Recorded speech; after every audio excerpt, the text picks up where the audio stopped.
Okay, hello students. So last class के अंदर मैंने आपको एक खूब अच्छे सा डायग्राम बनाया था। होप सो आप सब लोगों ने उसका प्रैक्टिस कर लिया होगा। ठीक है, चलो। तो हमने लास्ट क्लास के अंदर क्या पढ़ा था, मैं एक बार रिवाइज करवा देती हूँ, बिल्कुल एक शॉर्ट में समरी। क्या कि यहाँ पे मेम्ब्रेन का जो प्रोटीन होता है, मेम्ब्रेन का जो लिपिड होता है, वो दोनों कहाँ प्रिपेयर होता है? एंडोप्लाज्मिक रेटिकुलम में। फिर जो सेक्रेटरी, चाहे लिपिड हो, मतलब सिक्रेटरी स्टीरॉयड हो या फिर फैट हो, और सिक्रेटरी चाहे प्रोटीन हो, दोनों कहाँ प्रिपेयर होंगे? दोनों सिंथेसाइज होगा एंडोप्लाज्मिक रेटिकुलम पे। और फिर जो क्या बोलते हैं, लाइसोसोम के पास जो डाइजेस्टिव एंजाइम होते हैं, वो भी कहाँ सिंथेसाइज होंगे? एंडोप्लाज्मिक रेटिकुलम पे। ठीक है, तो टेक्निकली अब एंडोप्लाज्मिक रेटिकुलम पे क्या बनेगा? अगर स्मूथ होगा तो उसके ऊपर लिपिड सिंथेसाइज होंगे, और अगर RER होगा तो नाम क्या है? राइबोसोमल। सो दैट्स वाई उसके ऊपर क्या बनेंगे? प्रोटीन बनेगा। इतना तो कॉमन सेंस यूज कर लेंगे। तो हम लोग बोलेंगे कि रफ एंडोप्लाज्मिक रेटिकुलम और स्मूथ एंडोप्लाज्मिक रेटिकुलम, जो भी फैट और लिपिड और प्रोटीन जो बनाएगा, वो पहले हैंड ओवर करेगा किसको? गोल्जी बॉडी को। और अगर गोल्जी बॉडी को इसमें लिपिड में और प्रोटीन में अगर मॉडिफिकेशन की रिक्वायरमेंट होगी, तो वो क्या करेगा? उसे बनाएगा ग्लाइकोप्रोटीन और बनाएगा ग्लाइकोलिपिड। ग्लाइकोप्रोटीन का बनना ग्लाइकोसाइलेशन, और ग्लाइकोलिपिड का बनना ग्लाइकोसाइडेशन। इतना क्लियर हो गया? उसके बाद गोल्जी बॉडी जो है वो डिसाइड करेगा कि मॉलिक्यूल्स को कहाँ पे ट्रांसपोर्ट होना है। इतना आपको क्लियर हो गया? तो अब मैंने आपको बोला था कि इन सारी ऑर्गेनेलीज को मैं अब वापस पढ़ाने वाली हूँ। तो देखो, अब नेक्स्ट हम लोग पढ़ेंगे यहाँ पे एंडोप्लाज्मिक रेटिकुलम। Endoplasmic reticulum. तो अगर आपने प्रीवियस लेक्चर नहीं पढ़ा है तो प्लीज पढ़ लो, क्योंकि नेक्स्ट 3 ऑर्गेनेली जो मैं पढ़ाऊंगी वो पूरा इसी के ऊपर डिपेंडेंट होगा। चलिए, एंडो मीन्स क्या होता है? इनसाइड, और प्लाज्मिक मतलब साइटोप्लाज्म। तो इनसाइड, प्लाज्मिक मतलब साइटोप्लाज्म। तो साइटोप्लाज्म के अंदर आपको एक रेटिकुलम मिलेगा। और ध्यान रखिए, बायोलॉजी के अंदर कभी भी अगर टर्म रेटिकुलम आगे भी अगर आएगा तो उसका मतलब होता है नेटवर्क। तो यहाँ पे सेल के अंदर आपको क्या मिलेगा? खूब सारा मेम्ब्रेनस एक नेटवर्क मिलेगा, और इसी नेटवर्क को हम लोग क्या बोलेंगे? एंडोप्लाज्मिक रेटिकुलम, जिसको हम लोग शॉर्ट में क्या बोलते हैं? ER। अगर मैं यहाँ पे डायग्राम बनाऊं तो ये कुछ ऐसा ड्रॉ करेंगे हम लोग। लाइक ये क्या हो जाएगा? दिस इज न्यूक्लियस, और इसके सराउंडिंग में यहाँ पे प्रेजेंट होगी क्या? Endoplasmic reticulum.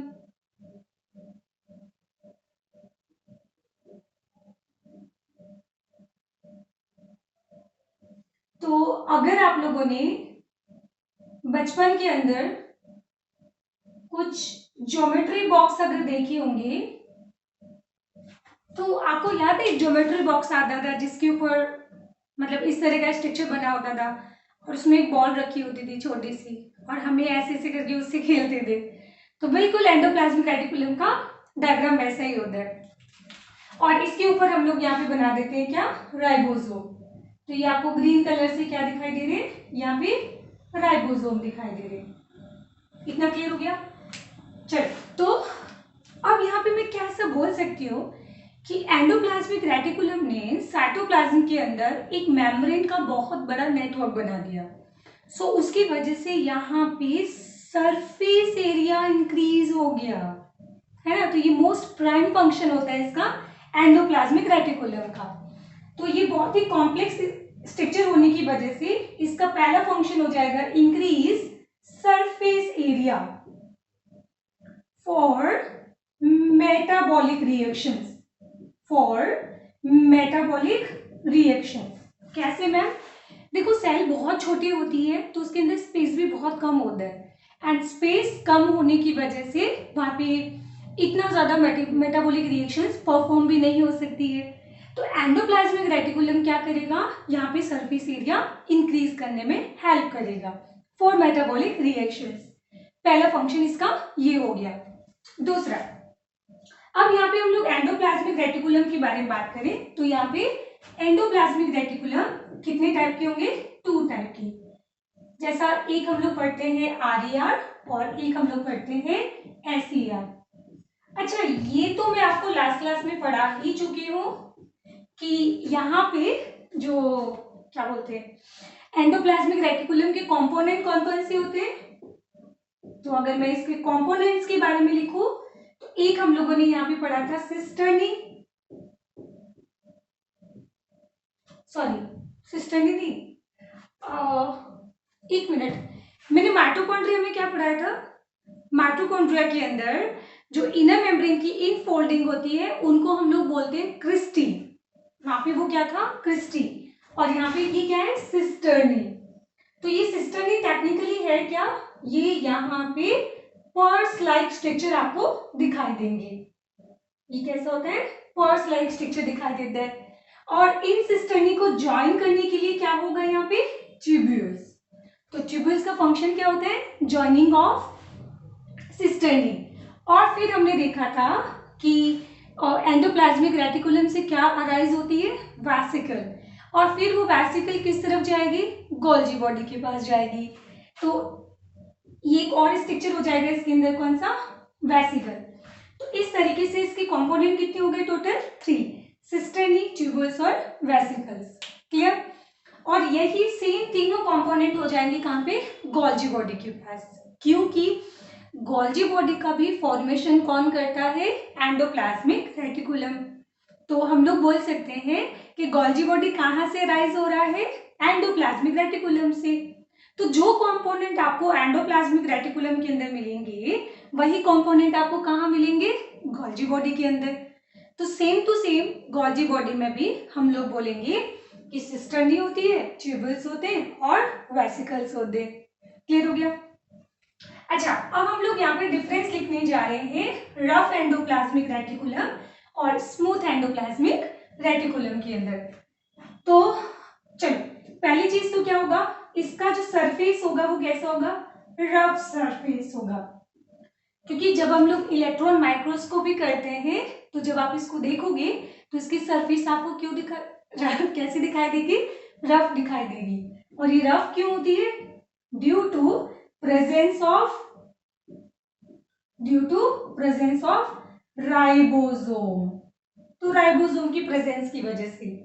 अब ये मैं आपको लास्ट क्लास में भी पढ़ा चुकी हूँ, क्या कि फॉर एग्जांपल ये अगर एक सिस्टर्नी है, दिस इज सिस्टर्नी, और इस सिस्टर्नी के ऊपर प्रेजेंट होंगी क्या, राइबोसोम। तो राइबोसोम के पास एक लार्ज सब यूनिट होती है और एक स्मॉल सब यूनिट होती है। तो ध्यान रखिएगा, ये राइबोसोम कौन सा हो जाएगा, ये राइबोसोम हो जाएगा यहाँ पे ATS राइबोसोम। तो लार्ज सब यूनिट जो होगी वो यहाँ पे अटैच्ड होगी। और फिर हमने बोला था कि इसको यहाँ पे अटैच करने के लिए कौन हेल्प करेगा, तो राइबोफोरिन प्रोटीन। ये वाला जो ब्लू कलर मैंने बनाया है ना, दिस इज राइबोफोरिन। और फोरिन मतलब पोरिन, पोरिन मतलब पोर्स। तो यहाँ पे इसके अंदर क्या क्रिएट हो रहा है, एक पोर्स क्रिएट हो रहा है। तो राइबोफोरिन प्रोटीन। अब ये भी 2 टाइप की होती है, 1 and 2। तो कौन कौन सी हो जाएगी, 1 and 2, ribophorin protein 1 and ribophorin protein 2। इतना क्लियर हो गया।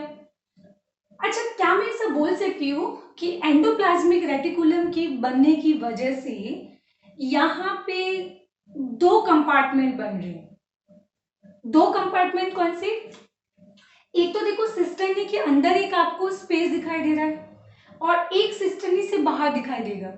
तो सिस्टर्नी के बाहर वाला जो स्पेस होगा वहां पे प्रेजेंट होता है साइटोप्लाज्मिक, है ना। और एक ये सिस्टर्नी का कौन सा हो जाएगा, ल्यूमिनल सरफेस हो जाएगा। तो एंडोप्लाज्मिक रेटिकुलम के अंदर यहाँ पे इसकी वजह से 2 कंपार्टमेंट जनरेट होते हैं, एक होता है साइटोप्लाज्मिक कंपार्टमेंट और दूसरा luminal compartment of endoplasmic reticulum. क्या, छोड़ दो उसको, कोई काम का नहीं है वो ज्यादा। चलो, इतना क्लियर हो गया आपको। अब इधर आ जाते हैं हम लोग। तो स्मूथ एंडोप्लाज्मिक रेटिकुलम का फंक्शन क्या है, बिकॉज ये आपको कैसा दिखाई देगा, सरफेस इसका स्मूथ दिखाई देगा। क्या दिखाई देगा आपको, स्मूथ सरफेस दिखाई देगा। और स्मूथ अगर यहाँ पे सरफेस होगा तो due to absence of ribosome, तो यहाँ पे राइबोसोम नहीं होते हैं। अगर यहाँ पे राइबोसोम ही नहीं है तो इस केस में इसमें राइबोफोरिन प्रोटीन भी एब्सेंट होगा। राइबोफोरिन प्रोटीन, वो भी कौन सा 1 और 2, ये भी इसमें क्या होंगे, एब्सेंट होंगे। इतना क्लियर हो गया। अच्छा, अब इसके पास क्या प्रेजेंट होते हैं, राइबोसोम प्रेजेंट होते हैं। तो बताओ इसका काम क्या होगा, तो इसका काम हो जाएगा कौन सा, प्रोटीन सिंथेसिस। और अगर हम लोग एक अच्छे से एक्सप्लेन करें तो इसका काम हो जाएगा प्रोटीन, जो लाइसोसोम के प्रोटीन्स होते हैं, मीन्स लाइसोसोम की जो डाइजेस्टिव एंजाइम होते हैं। नोट डाउन कर लेना, ईआरपीएमटी में क्वेश्चन आया हुआ है, ठीक है। तो हम लोग क्या बोल रहे थे, लाइसोसोम के जो डाइजेस्टिव एंजाइम हो गए, मेम्ब्रेन, सेल मेम्ब्रेन की जो सेल मेम्ब्रेन की जो प्रोटीन्स होते हैं, ग्लाइकोप्रोटीन्स होते हैं और सिक्रेटरी प्रोटीन होते हैं। तो इन सब का सिंथेसिस कहाँ पे होता है, आरईआर के अंदर होता है। इतना क्लियर हो गया। अच्छा, फिर हमने बोला था कि आरईआर का अमाउंट आपको ज्यादा कहाँ पे मिलेगा। अच्छा, एक चीज मैं आपको क्लियर कर देती हूँ कि हमेशा जो है सेल के अंदर आरईआर और एसईआर का नंबर हमेशा कांस्टेंट नहीं रहता है, ये वेरी करता रहता है। कहीं किसी सेल के अंदर आरईआर आपको ज्यादा मिलेगा और कहीं पे आपको एसईआर ज्यादा मिलेगा। वो डिपेंड करता है कि सेल का फंक्शन क्या है। अगर सेल का फंक्शन एक्टिवली अगर प्रोटीन सिंथेसिस कर रहा है, सो उस केस में वहां पे आरईआर का अमाउंट आपको ज्यादा मिलेगा। और अगर सेल कोई स्टीरॉयड के सिंथेसिस में, कोलेस्टेरॉल के सिंथेसिस में, सेक्स हार्मोन के सिंथेसिस के अंदर, या फिर अलग फॉस्फोलिपिड के सिंथेसिस में अगर रोल प्ले कर रहा है, जैसे एग्जांपल लीवर, तो लीवर के अंदर क्या होता है, बाइल जूस बनता है ना। तो बाइल जूस में ज्यादातर कंपोनेंट कैसे होते हैं, वहां पे हम पढ़ेंगे। तो उस केस में वहां पे एसईआर भी आपको ज्यादा मिलेगा। तो ये कौन सा कहाँ ज्यादा मिलेगा, वो डिपेंड करता है कि कौन सी सेल्स की आप बात करने जा रहे हैं, ठीक है। चलो, तो इसका काम हो गया प्रोटीन सिंथेसिस, और इसका फंक्शन क्या हो जाएगा, हम लोग बोलेंगे लिपिड सिंथेसिस या फिर स्टीरॉयड। मैं आपको बायोमोलिक्यूल में पढ़ाऊंगी कि स्टीरॉयड भी एक तरह के क्या होते हैं, लिपिड ही होते हैं। और स्टीरॉयड जैसे कोलेस्टेरॉल, सेक्स हार्मोन, ठीक है, ये सारे। तो इनका सिंथेसिस कहाँ पे होगा, यहाँ पे होगा। अच्छा, इसका मैं थर्ड एक और फंक्शन आपको पढ़ाने जा रही हूँ, वो है यहाँ पे डिटॉक्सिफिकेशन। क्या फंक्शन हो जाएगा, डिटॉक्सिफिकेशन। लिपिड और स्टीरॉयड सिंथेसिस। अच्छा, अब हम लोग एक प्रोटीन के बारे में सुनने जा रहे हैं जिसका नाम है cytochrome. Chrome means again colour, ठीक है। तो प्रोटीन का नाम क्या है, साइटोक्रोम प्रोटीन। ये जब मैं आपको रेस्पिरेशन पढ़ाऊंगी ना, तब मैं आपको माइटोकॉन्ड्रिया के अंदर पढ़ाऊंगी। कहाँ पे पढ़ाऊंगी, माइटोकॉन्ड्रिया के इनर मेम्ब्रेन में पढ़ाऊंगी साइटोक्रोम। बट यहाँ पे एक्सेप्शनली ओनली एसईआर जो है, इसके पास भी क्या प्रेजेंट होता है, साइटोक्रोम। और ये साइटोक्रोम होता है 450। कौन सा साइटोक्रोम होगा, 450 साइटोक्रोम। जनरली हम लोग देखेंगे कि माइटोकॉन्ड्रिया के अंदर साइटोक्रोम का काम होता है इलेक्ट्रॉन ट्रांसफर। जैसे मैं आपको पढ़ाऊंगी कि साइटोक्रोम बी के पास इलेक्ट्रॉन आया, फिर उसने साइटोक्रोम C1 को ट्रांसफर किया, फिर C1 ने C को ट्रांसफर कर दिया, फिर C ने A1 को ट्रांसफर कर दिया, A1 ने A3 को ट्रांसफर कर दिया। तो साइटोक्रोम का बेसिकली काम क्या है, इलेक्ट्रॉन को ट्रांसफर करना। बट ये एक्सेप्शन है जहां पे ये साइटोक्रोम जो है इलेक्ट्रॉन ट्रांसफर में कोई बिलीव नहीं करता है। इसका मेन पर्पस होता है डिटॉक्सिफिकेशन। यस, हमारी बॉडी के अंदर बहुत इंपॉर्टेंट काम होता है एक डिटॉक्सिफिकेशन का। तो हमारी बॉडी डिटॉक्सिफाई होती है ना, तो वो कौन करता है, स्मूथ एंडोप्लाज्मिक रेटिकुलम। और उसके अंदर एक बहुत इंपॉर्टेंट प्रोटीन होता है साइटोक्रोम 450। एग्जाम में क्वेश्चन आया हुआ है। अब ये डिटॉक्सिफिकेशन करने का क्या मतलब है, कैसे डिटॉक्सिफिकेशन किया जाएगा, तो अभी समझते हैं हम लोग। इसका काम होता है क्या, डिटॉक्सिफिकेशन। मान लो कि कोई टॉक्सिक सब्सटेंस है जो आपकी बॉडी के अंदर फैट सॉल्युबल है,